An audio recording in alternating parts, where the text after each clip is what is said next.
Kaixo eta ongi etorria Saloa telebistako saio honetara. Gaurko hontan, feminismoaren inguruan egonen gara hitz egiten. Eta horretarako daukagu Amaia Santesteban, Amaia Zubieta eta Iratxe Alvarez. Mila esker gurekin egoteagatik gaur. Zuei. Ditugun hiru gonbidatuak martxoa 8ko plataforman egiten dute lan. Eta gure gonbidatu hauek genero ikuspegitik hainbat gai jorratuko dituzte. Lehenik eta behin, eskubide sexual eta reproduktiboan inguruan hitz egingo dute, eta gero lan produktiboari buruz.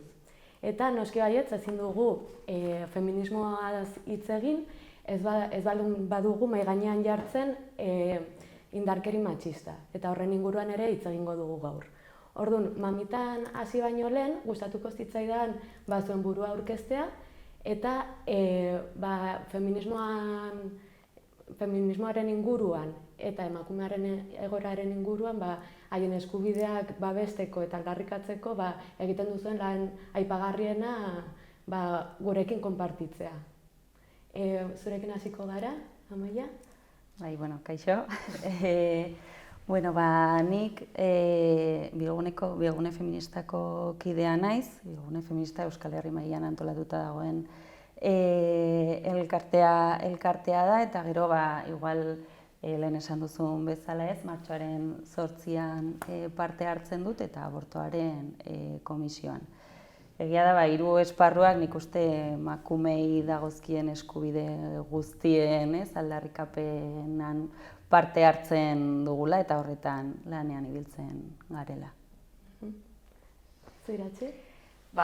Ni SK sindikatuko bozeramailea naiz Nafarroan eta Koordinakunde Nazionalaren kidea, eta horren bidez hasi nintzen feminismoan, eta momentu hontan batez ere indarkeria sexistaren kontrako plataforman lan egiten dut, baina egia da hori martxoak 8ko plataforman ere ibiltzen garela, bi Amaiak ni baino pixkat gehiago, baina bai plataformak eta bai sindikatu bezala lan egiten dugu marko horretan ere.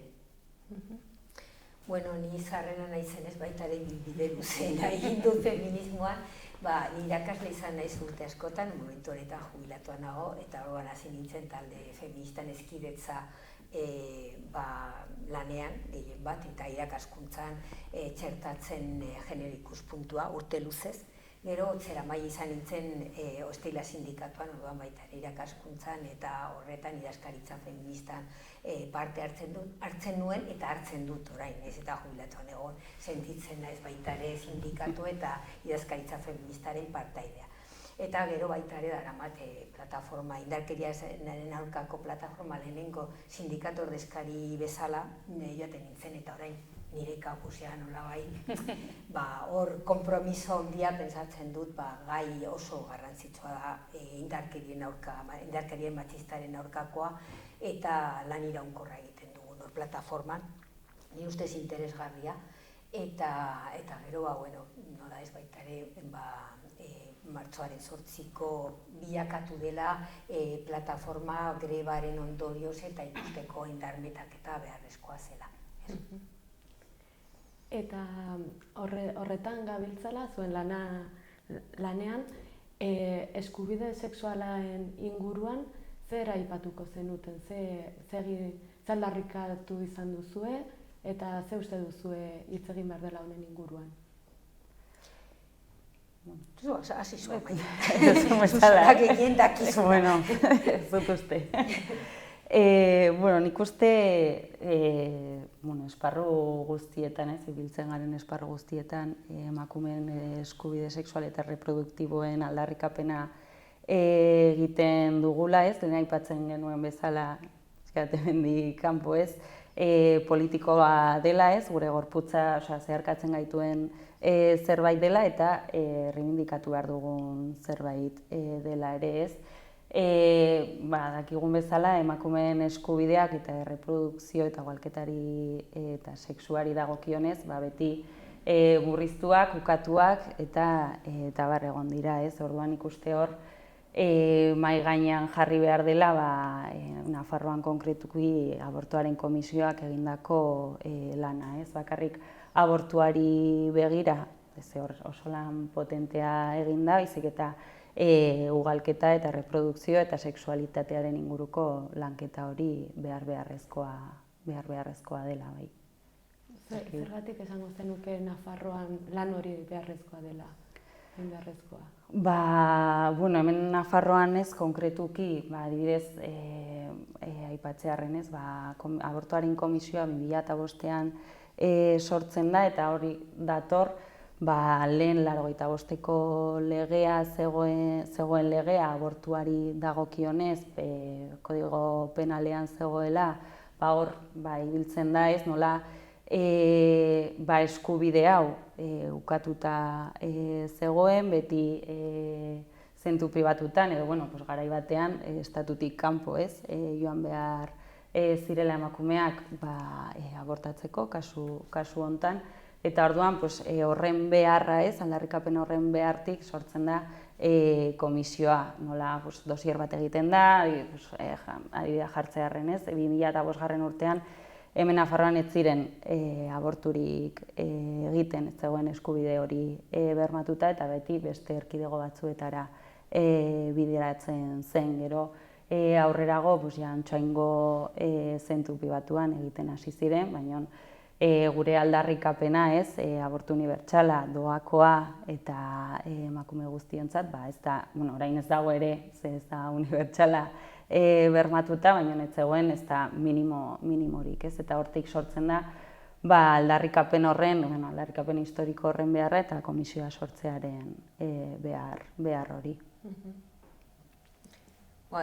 Eskola eremuan izan dela beti baita ere eskaera bat feminismotik heziketa sexuala izatea eta ez bakarrik erreprodukzioarekin lotzea, baizik eta gorputza ezagutzea, gorputza gozatzea eta bare, baina erresistentzia izugarriak izan dira kurrikulum sartzeko eta lortu den aldiro nolabait atzera pausoak egin dira. Eta Maiak esaten zuen bezala, abortuarekin nolabait zabaltzen zenean eskubideak beti bazegoen mehatxua, azken finean komisioa sortzen dela baita ere, mehatxatua zegoela oinarrizko eskubide hura, eta berdin ikusten dugun beti, eta maiz esaten dela, hori heziketan, hortara leporatzen dela, hori egin behar dugula.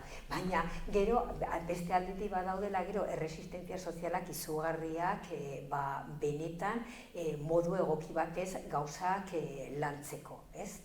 Eta, hemen ikusi dugun bezala, orain lege berrian esaten dute, argitaratzear dagoen abortuaren legean, orain bai behartuko luketela eremu publikoan eskubide hori bermatzeko, baina gero auskalo, hemen ikusi dugun eskuina eta eliza izan duen poterea, eskola pribatuetan ez lantzeko, heziketa sexuala, azken finean ez bermatzeko eskubidea, eremu publikoetan abortatzeko eskubidea ez da gauzatu, eta horren esaten dela baiez, baina auskalo infinito izan daiteke baita ere medikuen zerrenda objektorea direnak. Oraindik ikusi behar dugu gero nola garatzen den benetan. Eta aipatu behar dugula, azken finean izan diren lortu den guztia izan da emakumeak antolatuak egon garelako, eta hor tente mantendu ditugula gure borrokak. Bestela, deskuido batean harrapatzen bazaituzte, baduzu lau pausoa atzera jaten zara, ez? Nik uste dut hori garrantzitsua dela ere aipatzea, ez? Bi, netzako bintzat, batetik edozein aurrera pauzu, edozein momentuan aldela atzera bota, eta abortuarekin adibidez oso argi ikusi dugu. Orduan ez izatea sentsazio hori garaipena hor dagoela, edo lortu dugularen sentsazio hori, eta bestetik, eta nik ez dut horretan lan handia ere egin dela, lehen Amaiak aipatu duen bezala, hurrengo erronka ere netzako ere bada, eta horretan gaude, ez, nolabait emakumeon sexualitatea edo publikoki edo, ez, defendatzea, eta ez batzutan gu beti egon gara, izkutuan, beste, ez, emakumeok ez du sexualitaterik izan, ez du gozatzeko eskubiderik izan, eta horrek ere, ez, berebiziko garrantzia du, ez? Eta plazerraren konkista baita ere, ez? Eta Nafarroan egia da, badakigula ere ze gizartea dugun, eta egia da, agian beste lekuetan, baino agian itxiagoa edo gehiago kostatzen zaigula aurrera ateratzea gure diskurtsoa, ez?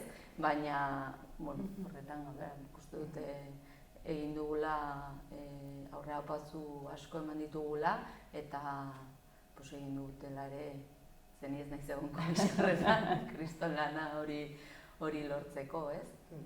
Baina, ni pizkat aipatu nahi nuen baita ere gorputzari dagokion ez da bakarrik sexualitatea edo hola, ez?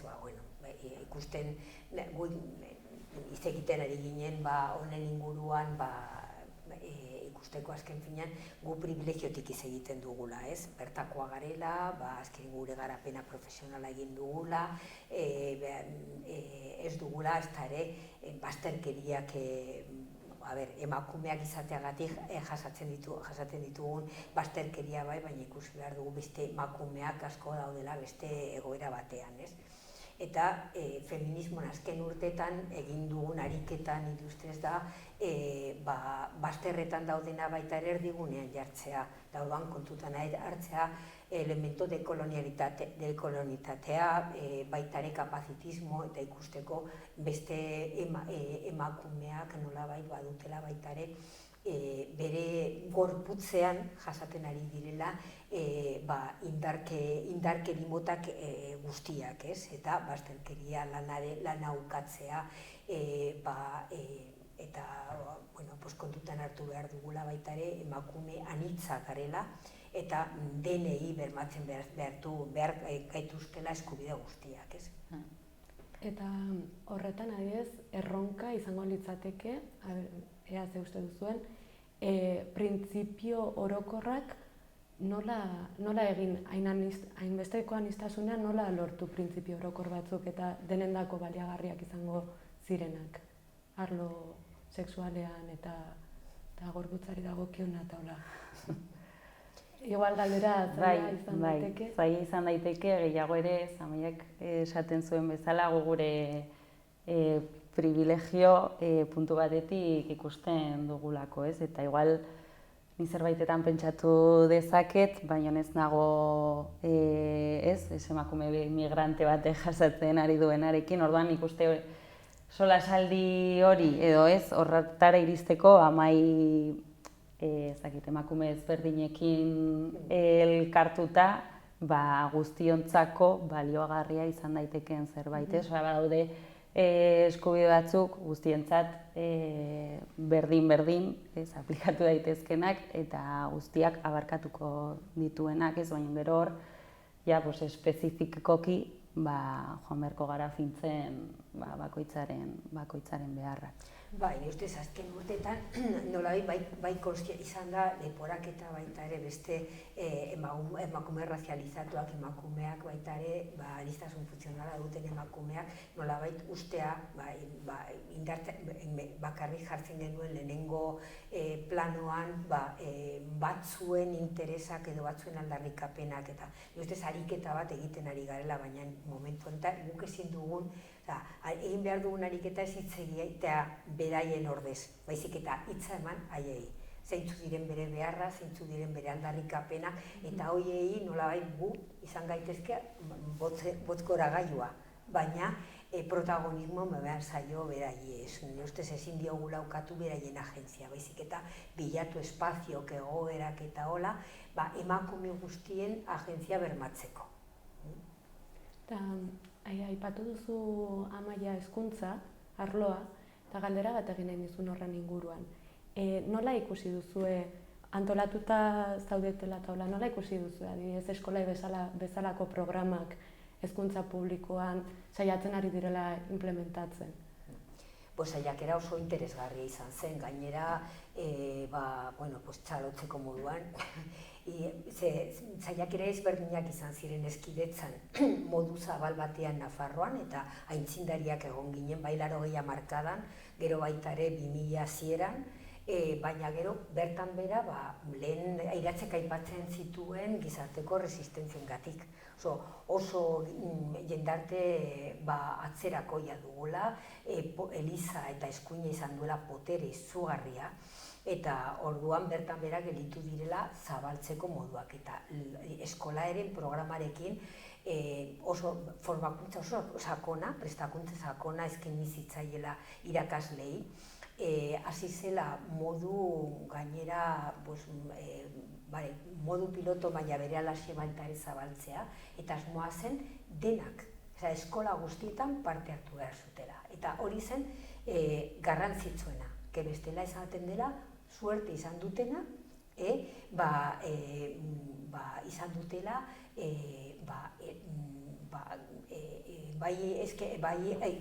genero ikuspuntua eremu ezberdinetan ikusteko, bai kurrikulum, bai emakumeen presentzia, bai sexualitatea, bai mila gauza. Baina suerte izan ez dutenak, badago, ez dakitela ezerrez. Eta orduan, importanteena programa honetan zen denontzat zela. Baina, hasi zen, politikoki ere, eragozpena jartzen, pribatuak ez, gurasoek dutela eskubidea ezetzateko zati bati deneri alakarta egin beharrela, eta orduan, oinarrizko printzipio, pikutara joan da. Bai, hori da. Geroago ere hitz egingo dugu, baina eskubideak izan behar dira derrigorrezkoak eta denontzat, eta eskolaek hori zuen helburutzat hasieran, derrigorrezkoa izatea eskola guztietan, zentro pribatuan zein publikoetan, eta guztiontzako behin hori kenduta ez dauka zentzu handirik, eta beste behin ere bueltatzen gara aurreko egoerara. Eta da, irakasle bakoitzaren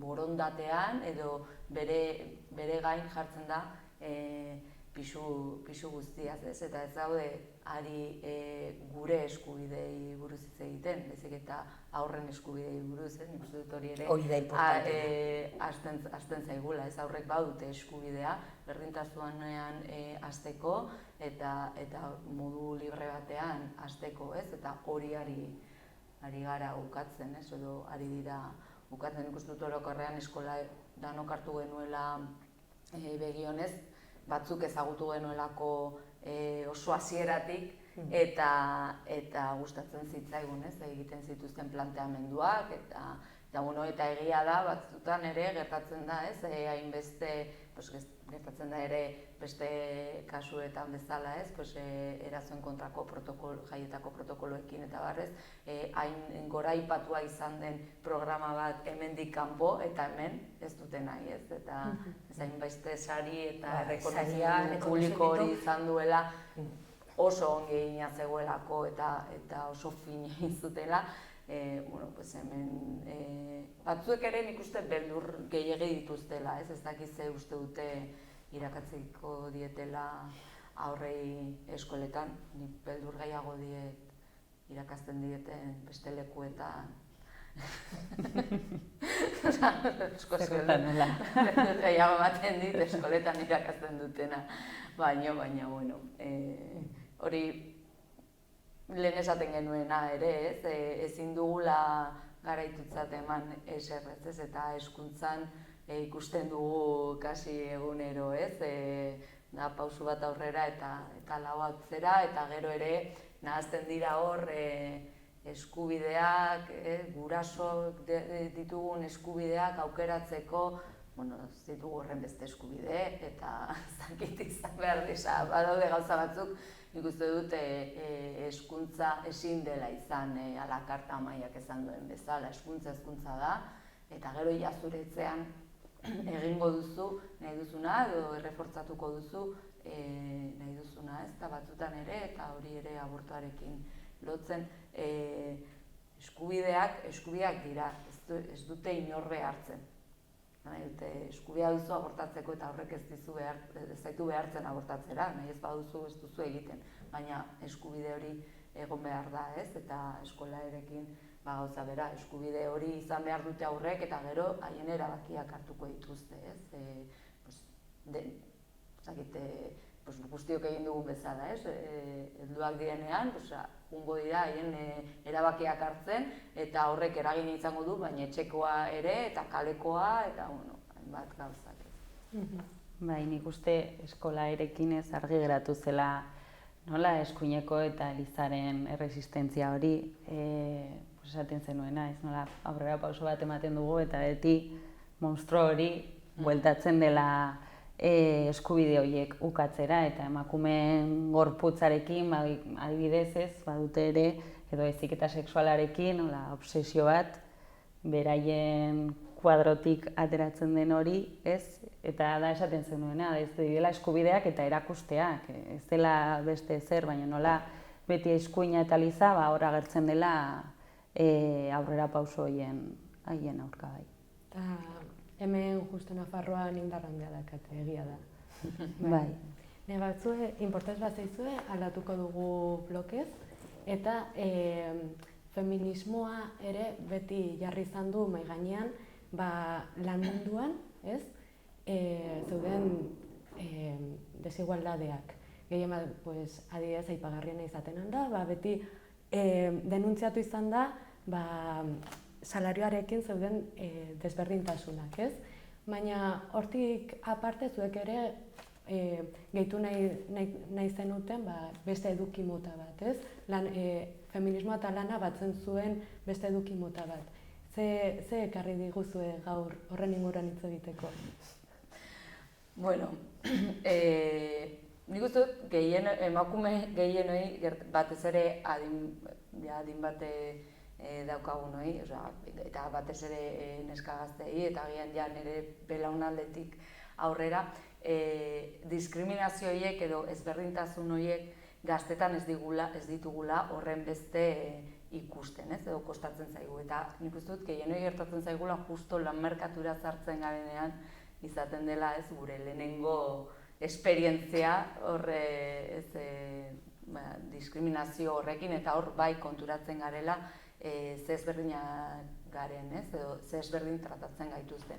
Lan mundua eta hori edozein gaiarekin gertatzen zaigu, ez da irla bat enpresetan, edozein lekutan behin eta berriz errepikatzen dira gizartean dauen sistema patriarkala. Eta lan munduan hori gertatzen da, orduan, zoragarria litzateke, ez, lanera jutea eta ezberdintasun horiek ez somatzea. Gauza guztietan bezala ere, aurrerakuntzak egon dira eta aurrera goaz, eta egia da, igual, duela 40 urte egiten ziren gauzat, edo 50 urte emakumei gutxiago ordaintzea emakume izateagatik ez direla onartzen eta legeak horrek ez, gauza horiek ez ditu onartzen, ez? Baina beti buelta topatzen diote, ez? Eta horri buruz ere uste dugu hitz egin behar dela, ez?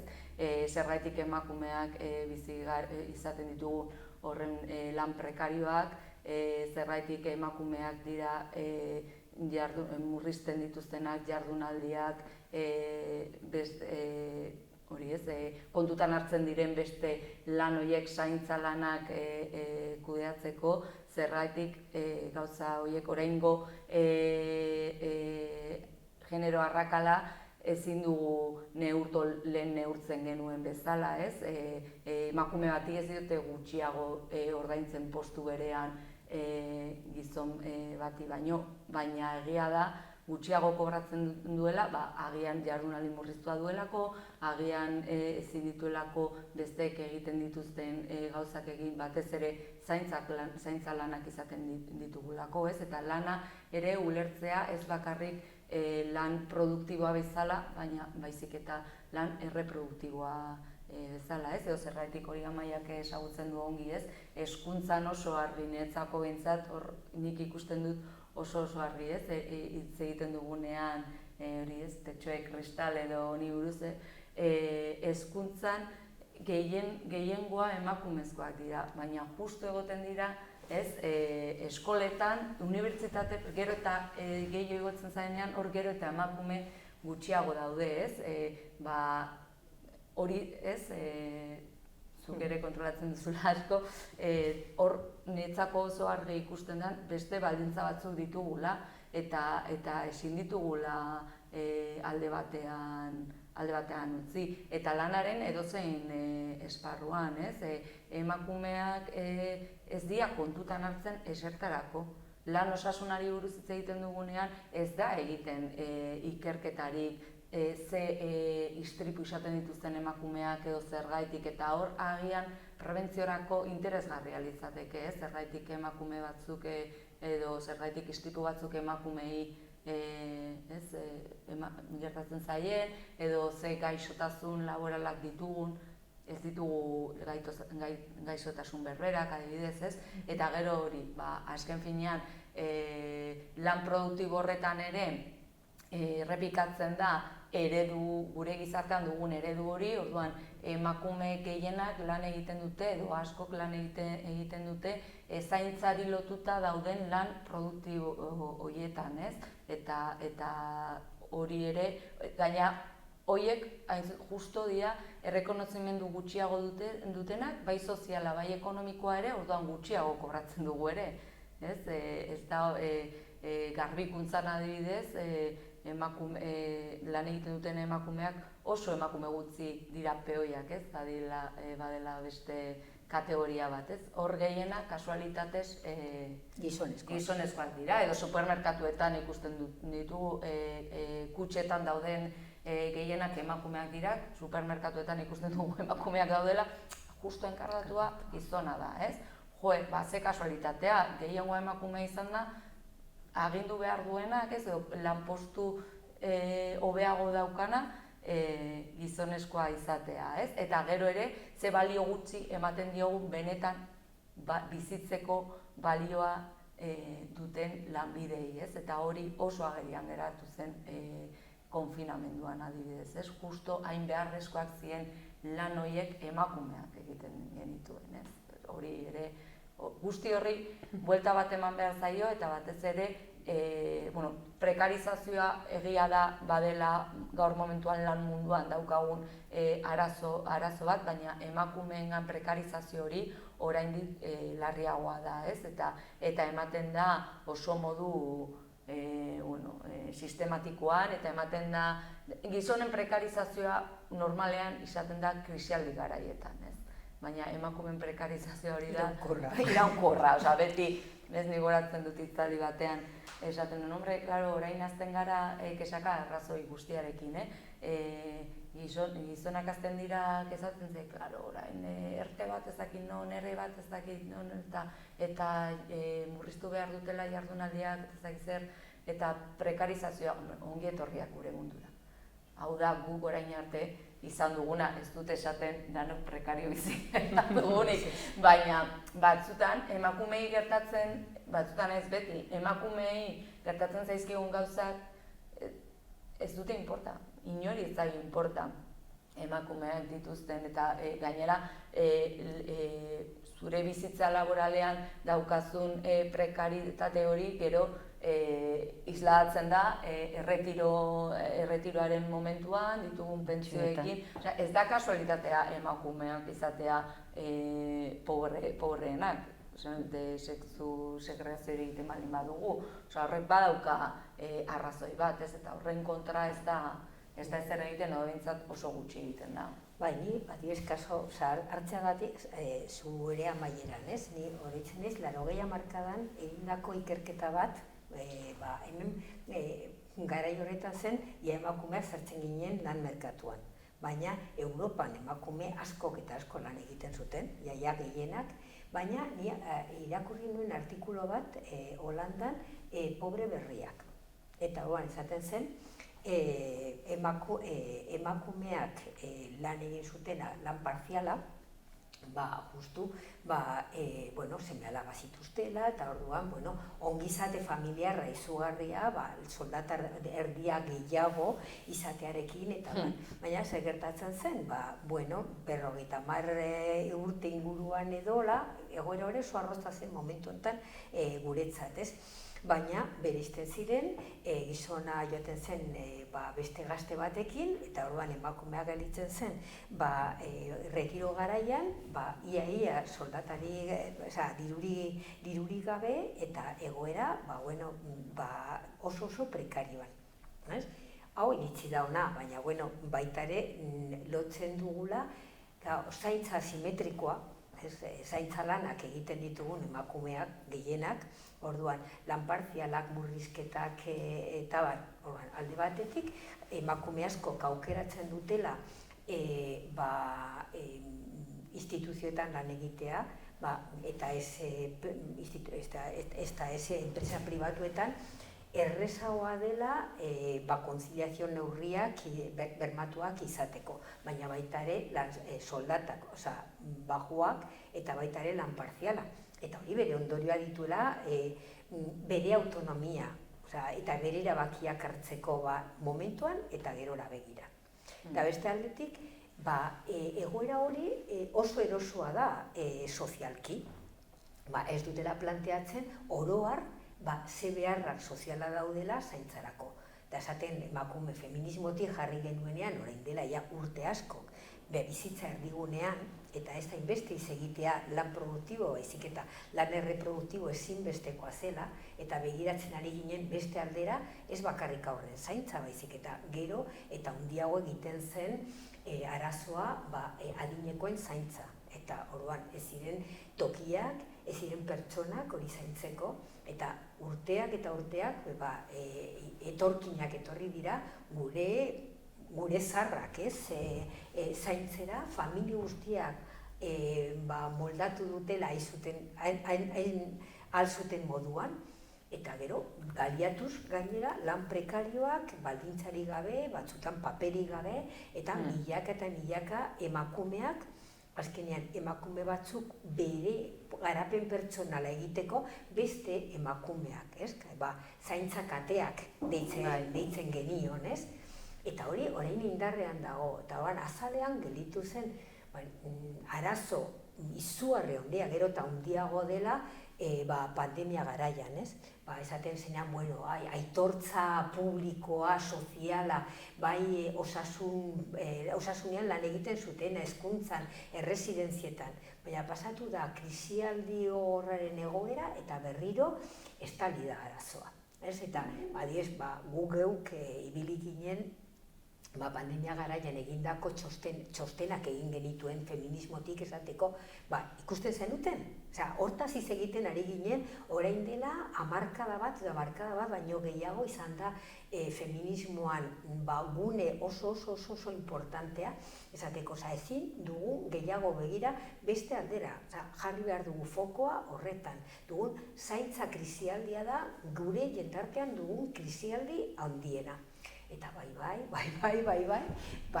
pasatu da krisialdi gogorrena eta beste aldera begira berriro, beste aldera begira. Eta krisialdi horretan gehiena, jarraituko dugu modu prekarioan aurre egiten egoera honi, baina nortzuk emakumeak eta historia ez dela bakarrik eta baita dela, zaintza eremu pribatuan nola banatzen dugu modu simetrikoagoa. Emakume eta gizonezkoen artean, eta baita ere belaunaldien artean, zuk esaten zenuen bezala baita ere gazteak beraientzako ez doa historia, baina baita ere importantena dela zerbitzu sozialak, beharrezkoa direla benetan publikotik bermatzea jaiotzen den momentutik eta hil arte jendea zaintzarako eskubidea duela.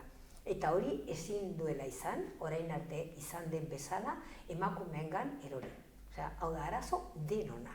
Eta ni ustez momentu honetan baldin badago gaia, osea, zentrala, ez bakarrik feminismo. Feminismo jartzen du mahai gainean, baina mahai gainetik denok hartu behar dugu. Eta eta garrantzitsua ere, publikoa eta unibertsala. Publiko eta unibertsala. Amaiak aipatzen zuen zaintzen kate hori errepikatzen da ere, ez? Baita administraziotik subkontratazioak egiten ditu, orduan, hor ditu beste behin ere emakume pilo bat oso egoera prekarioetan, edozein baldintzetan, orain ikusten ari gara erresidentzetan gertatzen dena, ez?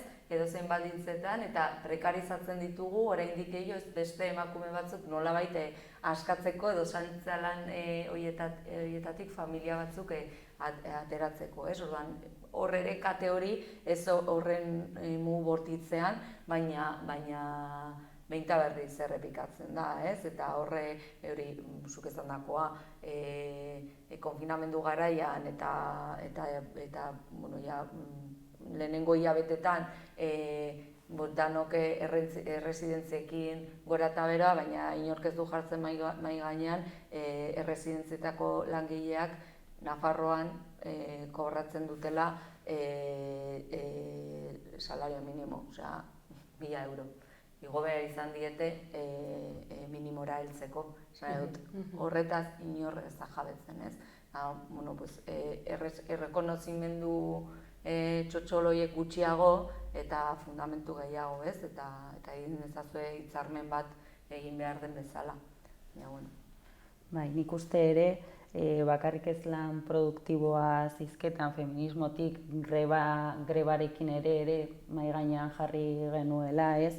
Ez genuela egin nahi greba orokor bat aluso, ez? Bakarrik langile produktibo soldatapeko langile horiekin, baizetak eta mahai gaineratu zaintza greba, kontsumo greba, ez? Eta zaintza lana hortan nola, orain arte komentatu dela, ez? Batzuk soldatapeko, baina beti ere prekarizatuak emakumeak eta asko arrazelizatuak ere, ez? Eta nola mahai gaineratu behar genuen zaintza lana hori hor zegoela eta ez dela soldatapekoa eta beharrezkoa dela. Eta nola keinu ezberdinak egin ziren, baita ere mahai gainean jartzeko eta jendarteari erakusteko nola emakume horiek, zaintza lan ikusezin horiek eta soldatapekoak ez direnak egiten ez badituzte, nola mundua gelditzen den, ez? Eta hori ere balioan jarri behar dugula, ez bakarrik lan produktibo hori, baizik eta zaintza lan horiek non eta nola egiten diren eta hori mahai gainean jarri behar direla ere. Eta gazik gatazka gehien sorterazi zuen, batez ere familia artean, ez? Nik eskolan hori ikusi duen batez ere, arlo pribatu horretan, ez? Esaten dugunean pertsonala politikoa dela horri buruz ari gara. Arlo pribatuan zenbat gatazka egon ziren egun horretan emakumeok esan genuelako hemen geratzen zara guzti honekin, orain arte nik eraman dudan sama honekin, eta horre egon ziren ere aliatuen kontraesanak, agerian geratu ziren.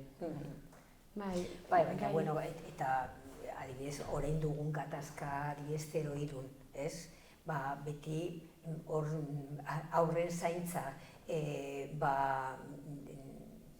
dakit baita ere eskatu denean beti, nahi badugun bakar emakumea baita ere eremu publikoan lan egitea edo baita ere eremu publiko okupatzea beharrezkoa dela baita ere aurren zaintzan eta beti bokazionala denez, pertsonak titulatuak eta holak kobratzen zituzten oinarrizko soldatak ere, hori tekniko bat administrazioan gizonezko bat ez lukela inolaz ere onartuko ematen diren soldatak eta planto egin dutenean, iruzte sozialki oso ongi ulertu da.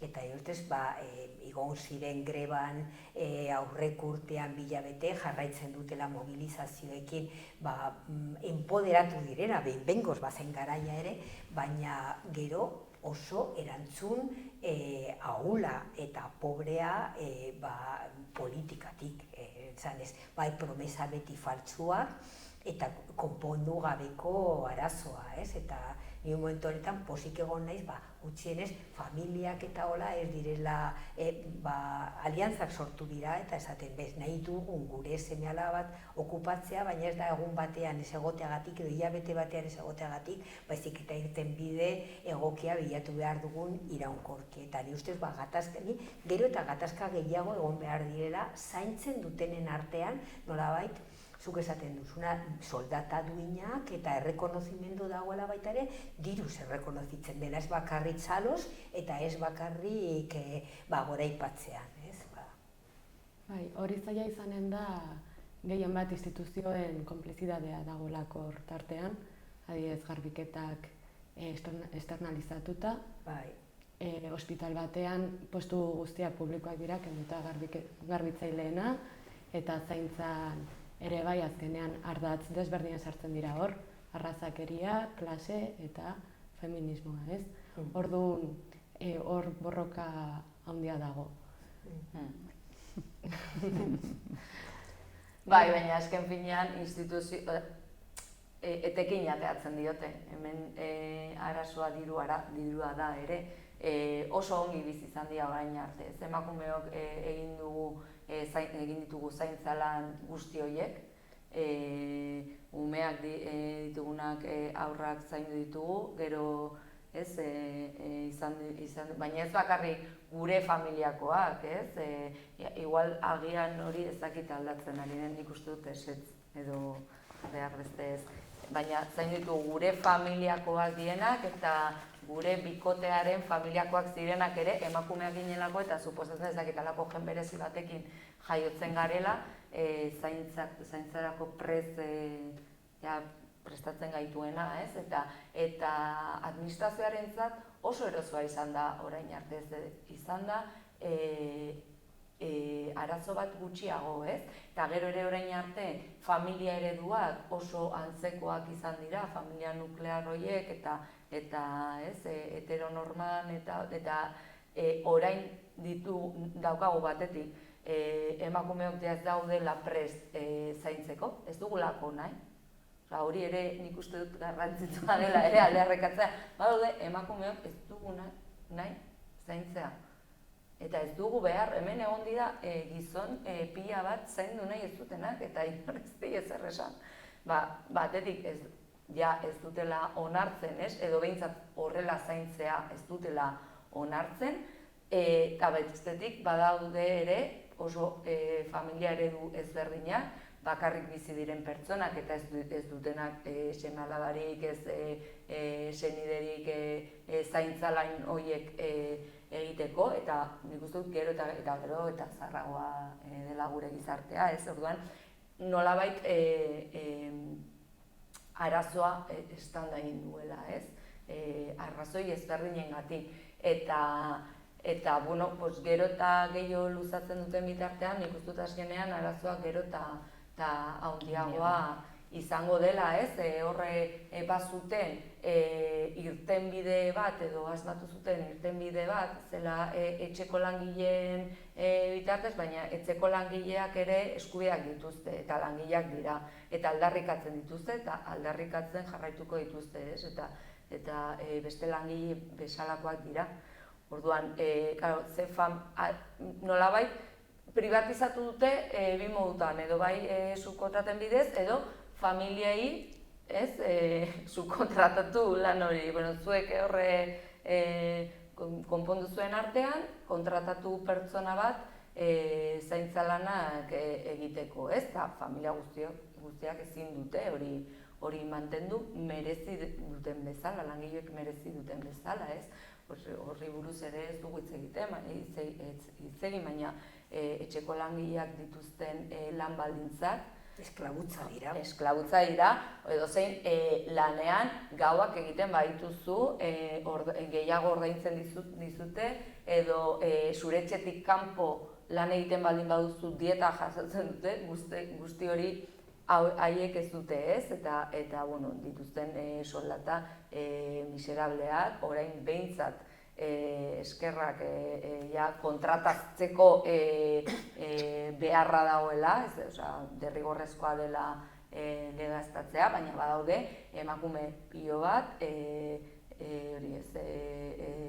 ez daudela modu irregular batean hemen, eta jasotzen dituztela kriston lan baldintzak, lan baldintzak batetik oso gogorrak, baina baita ere oso egoera gogorrak etxebizitzetan, eta administrazioak ez du ezer egiten. Horre ikuskaritza ez doa etxeetara, salaketa jarri behar dituzunean ordaindu ez diotelako edo zen beti arazoak, hor badutela ere pototzoa, eta etxeko langileak jasotzen duten egoera, nik uste dut hori, badirudi behingoz mahai gainean jartzen ari dela, baina onartezina da egoera horretan lan egitea. Edo zein beste ez genuke onartuko inolaz ere. Inolaz ere ez, ez da, orain aldatu dute, baina orain arte zuten langabezirako eskubiderik, etxeko nagusiak edo kontratatzen zaituena, esan dezake hemendik 10 egunetara kanpo, eta jazta, orduan, justifikaziorik gabe, bai. Garantiari gabeko jendea, eta hori lanpostuak. Eta Amaiak esan duena, eta hori nik uste dut ere garrantzitsua dela. Gizonek egingo balute lan hori, hau ez zen gertatuko. Eta horrela haude sektore pilo bat, sektore feminizatutak, sindikatura batzutan etortzen diren, hau Volkswagenen ez da gertatzen. Eta oso argi ikusten da, egia da, eta haien garrantzia eta borrokaren zentzua kendu gabe, lan baldintza onak dituztenak borrokatu dituztelako izan da, inork ez dizkigu lan baldintza onak oparitzen. Baina egia da, emakumeok baditugula beste egoera batzuk, askoz zailagoa dela borroka hori aurrera ateratzea, ez? Bai, hitz egin dituzue azkenean lehenengo bi gai bloke horietan ikusi izan dugu, aipatu gabe indarkeria egoera batean bizi dugula egunerokotasuna, hainbat esparrutan eta esparru askotan. Orduan horretara mugitu nahiko nuke gaia, indarkeria matxista, nola ikusten den feminismoaren mundutik, zer azpimarratuko zenuten horren inguruan, eta zenbat aurpegi ikusten diozuen indarkeria horri. Orduan, bai, ni ustez, asko horreratu dugun zenzu horretan azken urteetan, baina gehien bat oso modu mugatuan. Puntako indarkeria eta indarkeria fisiko gehien bat oro har jendarten errefusatzen du, eta lortu dugu esplikatzen baita ere zer den errespeto, eta ez da bakarrik. Lehenago ziren bakarrik, punta-puntakoa hildakoak. Baina oraindik kostatzen dela asko ulertaraztea indarkeria fisiko ez dena, eta indarkeria psikologikoa, indarkeria ekonomikoa, indarkeria obstetrikoa.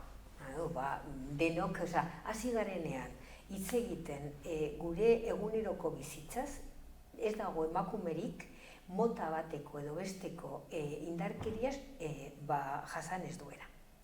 Eta askotan gure esperientziak medikora joaten garenean, nolabait gure gorputzarekiko duten errespeto eza, eta are gutxiago haurdunaldietan eta bar, eta gehiegikeria eta poteretik nolabait tratatuak izatea gauza bat, eta oraindik ez dugu gehiegitz egin edo horretik kanpora, ez?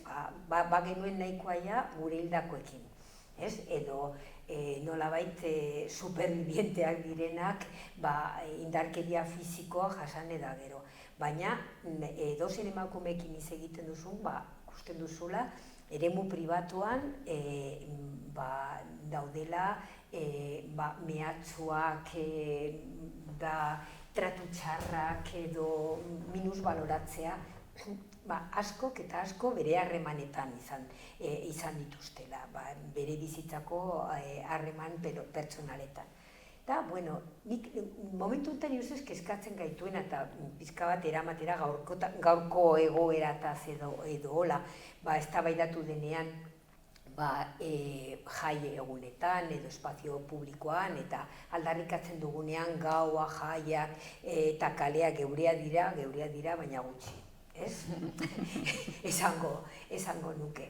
Eta orduan ikusten dugu espazio bat okupatzen dugunean, bere alaxe iristen da modu batez edo beste usatu nahi gaituzte hortikan eta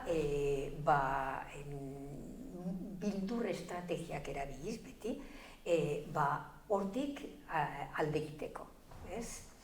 Eta bildur zoritzarrez, ni adibidez, uda honetan oso zerrutago naiz komunikabidetan, nola tratatu duten ziztaden gaia, ez? Ez da, niregatik ez da, beste adierazpen bat mota bat baita ere bildur estrategiak emakumeak usatzeko jaia edo gaua edo kalean aske ibiltzeko modua. Eta indarra jarri dela denbora guztia azaltzeko emakumeak hitz emateko, honetan hitz ematen dute zertarako. Esateko zibildurra dudan, ia etxean geldituko naizen, bakarrik lagunekin joango naizela, bakarrik ezin dut ibili. Ez dut elkarrizketa bat ikusi gizonezko bati esaten zer iruditzen zaizu hori, zer egin dezakezue zuek emakumeak aske izateko. Horrein gaudela lehenengo alditan hori entzuteko.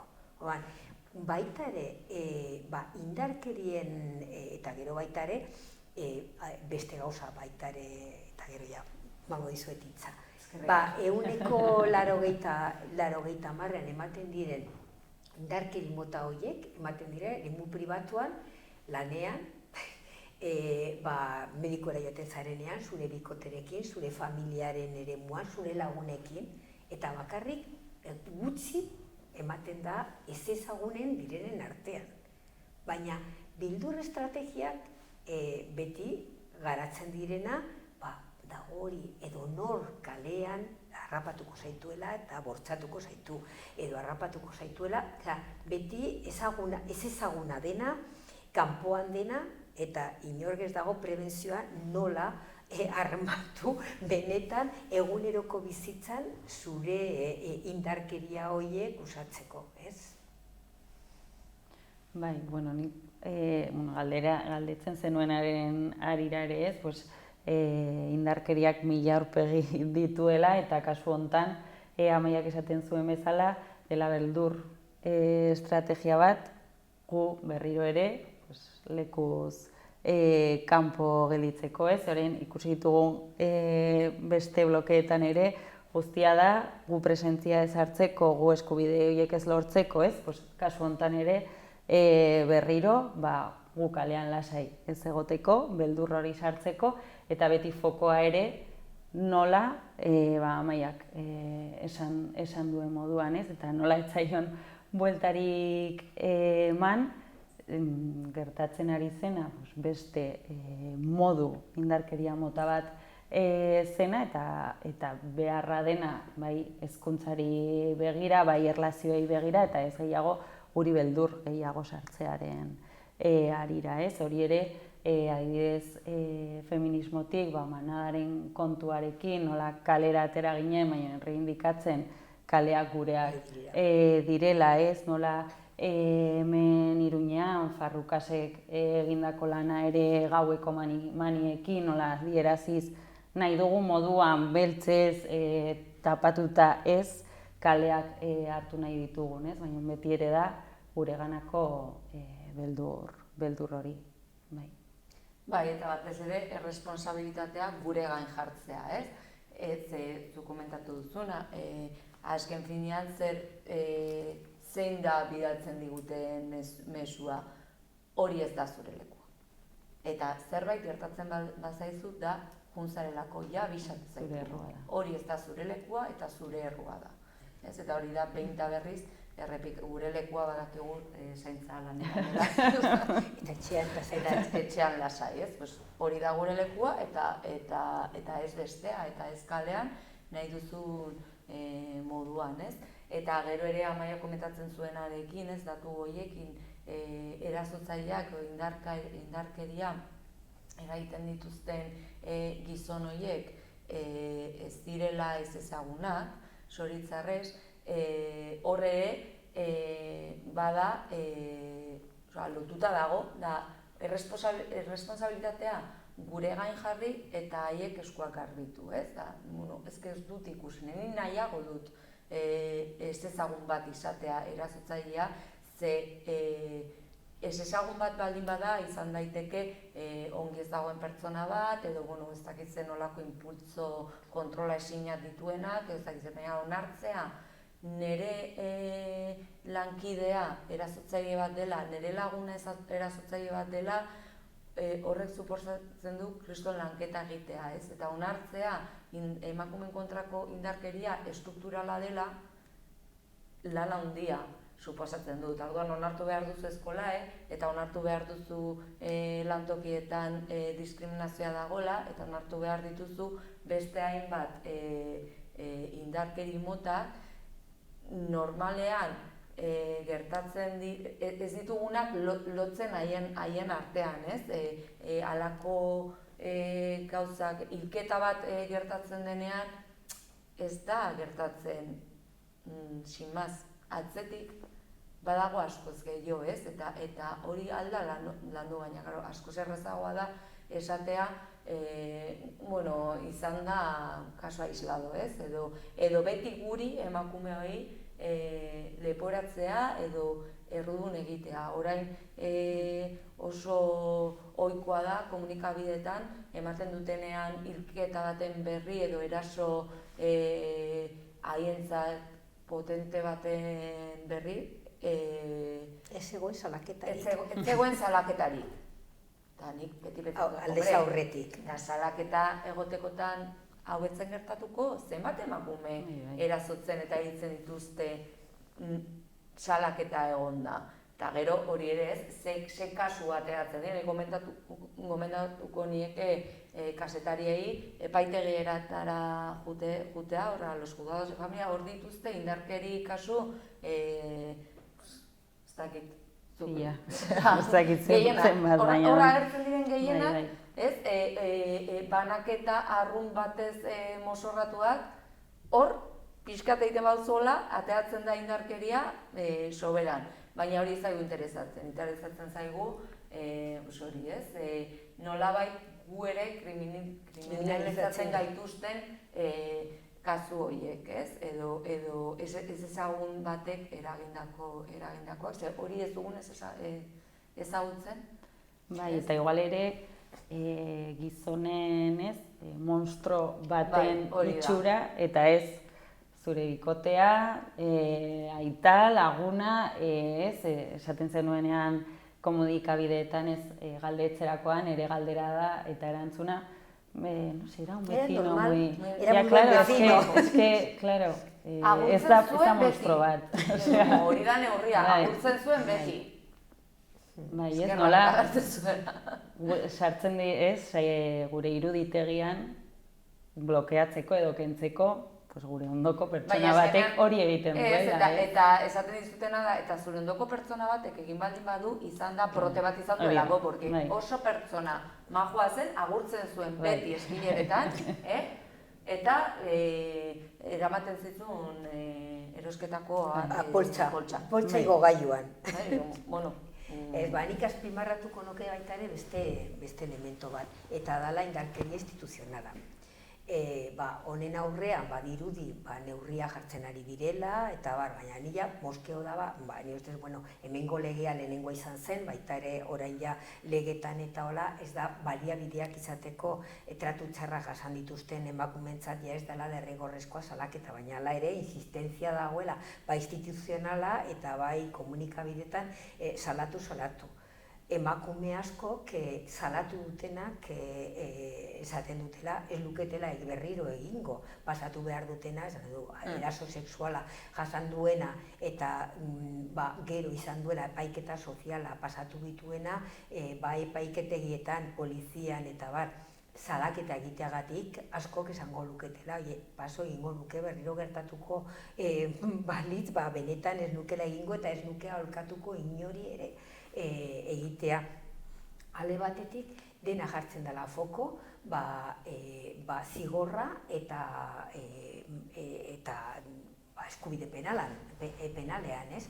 Eta ez da benetan behin indarkeria jasan da gero, ez da jartzen benetazko erreparazioan, ez? Eta nire ustez bada elemento bat, gu orain antolatu ditugun, eta ja egingo dugu publizitatea, honekin batera, justizia feministaren inguruko jardunaldiak iruditzen zaigula, indarkeriekin loturik, benetan behar duguna neurri penalak baino justizia feminista, eta entzutea baita ere agentzia ematea emakumei, benetan zer nahi dutena. Behin indarkeria jasan da gero, segurazki galdetzen badiozun emakume bati, eta galdetzen diegu, esango dutela, nahi dutena dela, ez ikusi, inoiz ez gehiago, ez jasan, inoiz ez gehiago, olako indarkeria, baina ez dutela esaten, berdin zaiola egoten bada, 4, 5, 10 edo bizitza osoa gartzelan. Nahi duena da, nik gehiago ez jakin ez ikusi, berdin zaidala zer gertatzen zaio honi. Eta indarra jartzea beti, maiz komunikabideetan gertatu zaizatea, baina eske manadarekin ustez guri denoi egin dizkigute galderak izan, eta izan dira 6 urte, 9 urte, irizi berdin zait, importatzen dela itortza, esatea, emakumeen hitza benetan kolokan ez jartzea, baita ere operadore juridiko guztiak izatea sensibilitatea genero ikuspuntutik benetan ongi tratatzeko emakumeak, ez? Eta gehiago, benetan behar den erreparazioa eta babesa izatea. Ez dakit nola ikusten duzuen.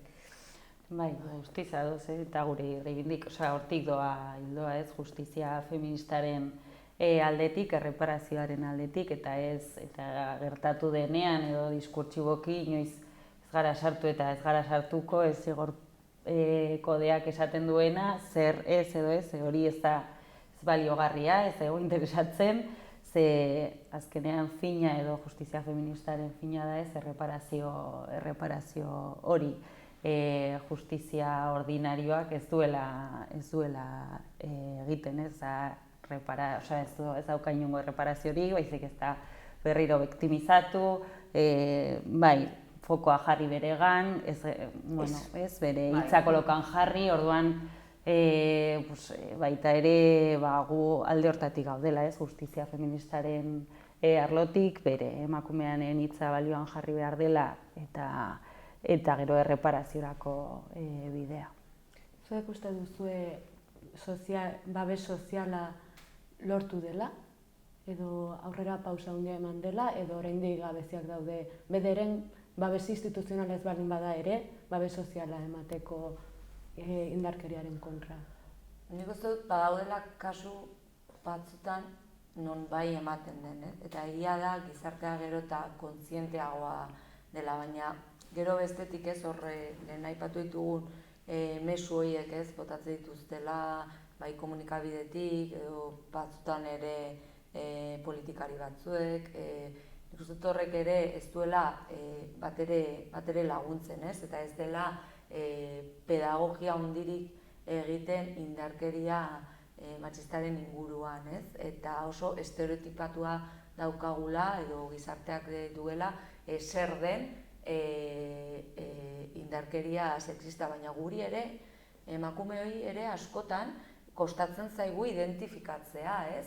Ze horren normalizatuta dago gureganako indarkeria askotan ez dugula ikusten. Iruditzen zaigu dela normala, ez?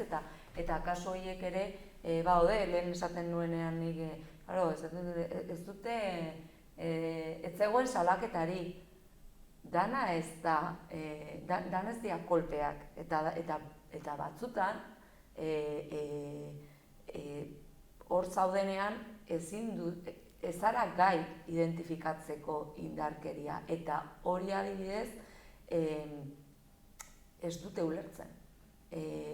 Ez gizarteak, baina lehen esan duguna ere ez, justizia feministari buruz hitz egiten dugunean, zergatik aldarrikatzen dugu justizia feminista, prozesu judizialetan ez delako ematen inolako erreparaziorik eta ez dutelako eserrez ulertzen. Osa, nahi dute, badaukagu ez, oso estereotipatua zer den indarkeria nola izan behar da, edo zer den eraso sexual bat, eta hortik ateratzen den guztia ez da onartzen. Edo ez dute kontutan hartzen indarkeria bezala. Orduan, bestetik ere ulergarria da, gizarteak oraindik ez ulertzea oso ongi zer den. Orain arte, hitz egiten zenean edo hitz egiten genuenean emakume eragiten dieten indarkeria seme-alaben bidez, jendeak ez zuen eserrez ulertzen.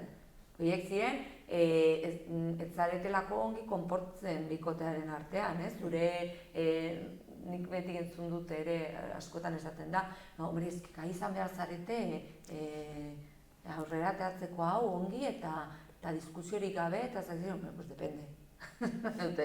Ez? Eta more eman beti. Claro, hori da, horrek zezan nahi du, emakumeak onartu behar dugula edo zer gauza. Ez? Bai, gutxi gora bera hori izan nahi du. Baina, jendeak ez du ulertzen, nik uste dut ere, komunikabidetatik ere, ez delako lan pedagogiko hori egiten, ez? Hau bezalako tertuliarik nik ez dut ikusi beste inoen, ez nahi dut. Ez dela erabiltzen edo hitz egiten dutenean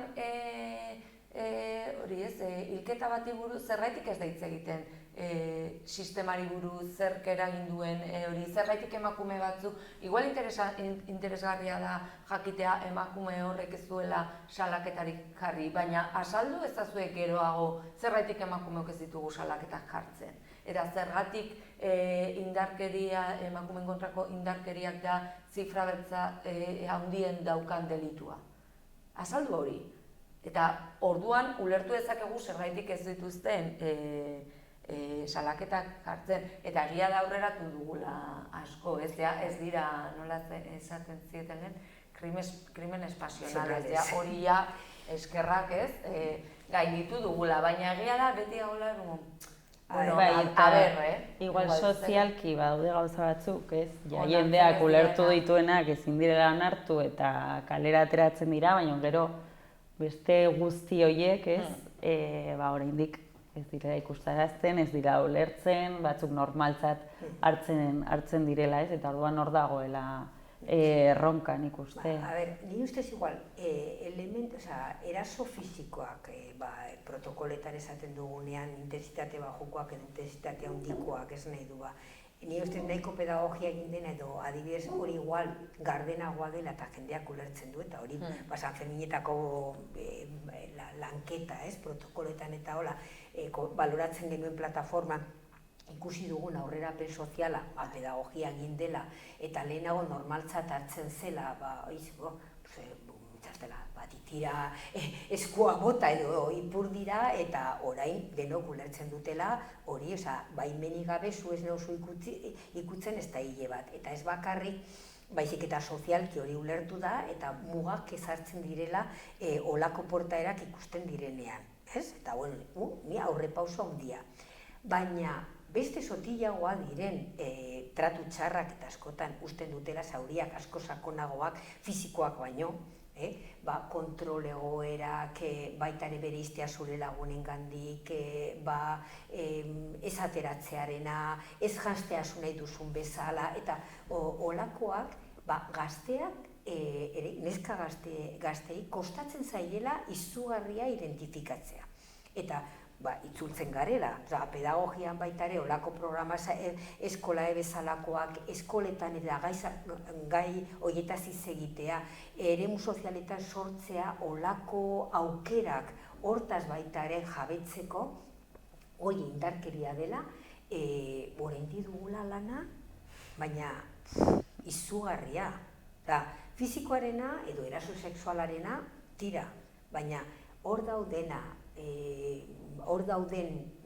mila aurpegi izkutua jarraitzen dira izaten.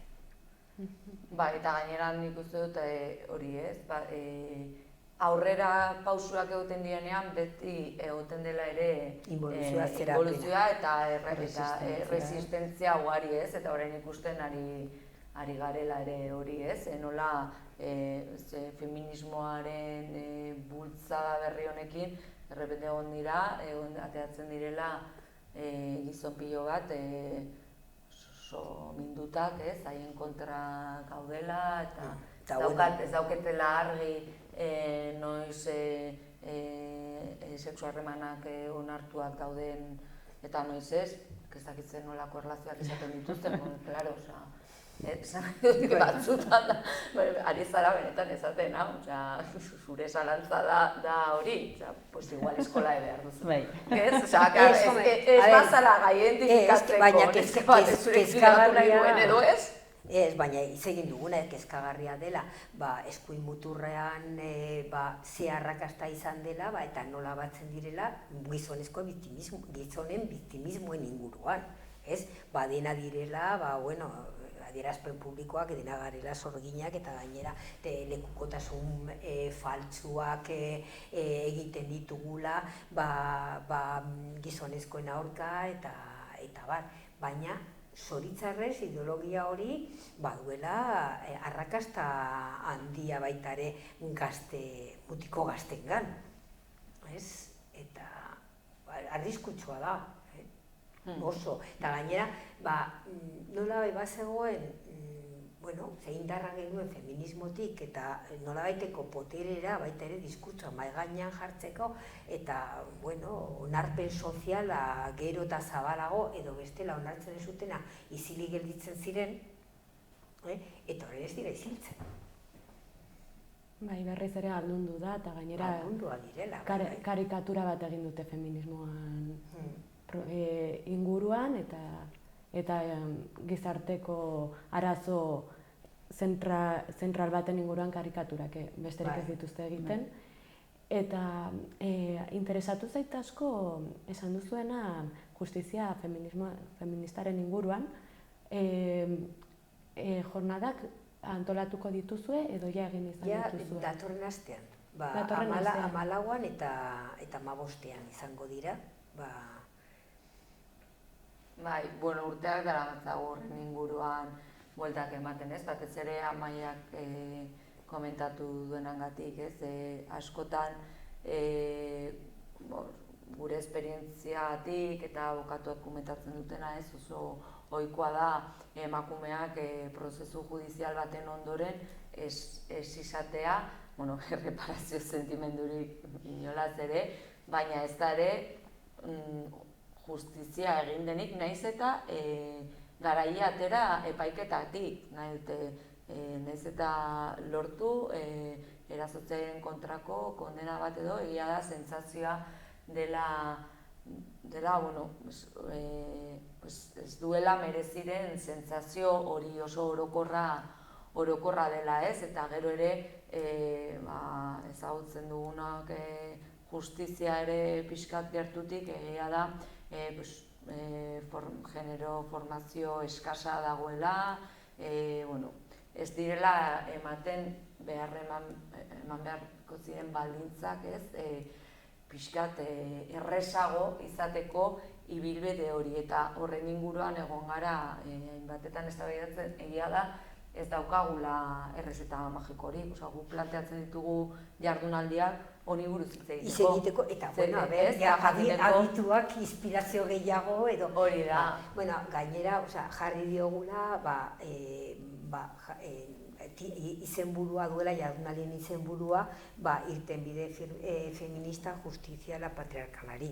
Eta orduan, azkenean izango dira egoeraren deskribapena egingo diren ikerketa batzuk egin direnak, Nafarroan kokatua, eta hori hasieran izango da ostirala arratsaldean, eta gero larunbat goizean izango da begirada bat baita ere antipunitibismotik esaten genuena, ez dela bakarri bide penala, baizik eta beste irten bideak izan daitezken, eta gero inguru bat lau eremu ezberdinetatik eta hola, lau pertsona izango direla, baina arlo ezberdinetakoak, eta beraien ikuspuntutik zeintzuk diren hutsune handienak eta zeintzuk diren alternatibak edo ze alternatiba edo bideak ikusten dituztela, bidea jorratzeko badakigula, hau idatzek esaten duen bezala, barita magikorik ez dagoela, baina nahi dugun nolabait beti salaketa eta bide judiziala jorratu ordez ikusteko feminismotik, ez dakit, alternatibak eta hori bideak eta hola bilatu, benetazko erreparazioa lortzeko. Orduan, hemendik baita ere ikusten dutena, gonbidatzen dugu, 11 aretoan izango dira 14an eta 15ean. Oso ongi. Ez dakit zerbait gehiago daukazuen gehitzeko, indarkeriaren inguruan, bestela zerbait gehiago gelditzen bazaizu, favorez botatzen. Interesgarria izan izaten. Eta benetan honi bisibilitatea eman behar zaio. Zeren, zuk Iratzek esan bezala, maiz ez dira holako saioak egiten, eta gai hauek hain sakon eta hain argi hitz egiten, ez? Azkenean. Orduan, nik eskerrak eman nahi dizkizuet, hona eta etortzeagatik, eta hain argi hitz egin izanagatik, eta dena. Eta horrekin saio honi bukaera emango diogu. Eta zuei esker aukera hori emateagatik. Esker zuei. Nahi duzutenean, badakizue hemen egonen garela, hitz egiteko ere indarkeriaz, eskubide sexual eta reproduktiboetaz, lana eta zaintzaz. Azkenean gizartean zentralak diren gauzak dira eta gehiago hitz egin behar da honen inguruan. Mila esker.